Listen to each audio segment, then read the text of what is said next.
সেই দলের প্রধান নেতা ভিপি নুরুল হক রোড যে আসন নির্বাচনে করতেছেন, সেই আসনে তারেক রহমান তাকে যে সম্মান দিয়েছে, তারেক রহমান সেখানে যেভাবে আমার নেতার নির্বাচনী সহযোগিতা করছে, কয়েকদিন আগে সেখানে সাংগঠনিক সম্পাদক সিনির আমাকে পাঠিয়েছিল।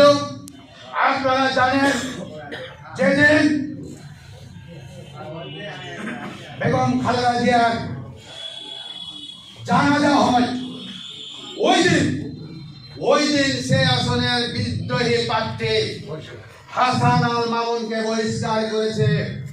বিএনপি যদি এত বড় ত্যাগ করতে পারে, হাসান আল মামুন কিন্তু ছোট নেতা না, সে ছাত্র নেতা থেকে শুরু করে অর্থ অবধি সে বিএনপিতে ছিল।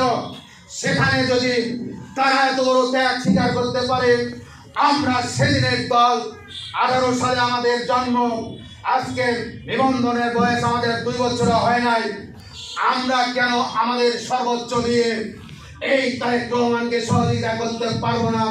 বিএনপিকে সহযোগিতা করতে আমরা কেন পারবো না? প্রিয় ভাইরা, ঠিক।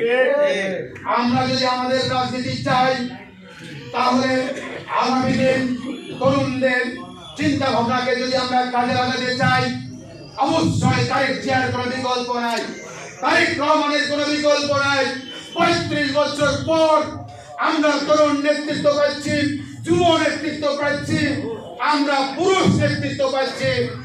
আমরা অবশ্যই আগামী দিন দেখিয়ে দিব সংখ্যাগরিষ্ঠ কাকে বলে, নির্বাচন কাকে বলে এবং সরকার পরিচালনা কাকে বলে। ঠিক। সর্বশেষে জয়পুরহাট 1 এবং 2 আসনে ধানের শীষের মনোনীত প্রার্থী ভোট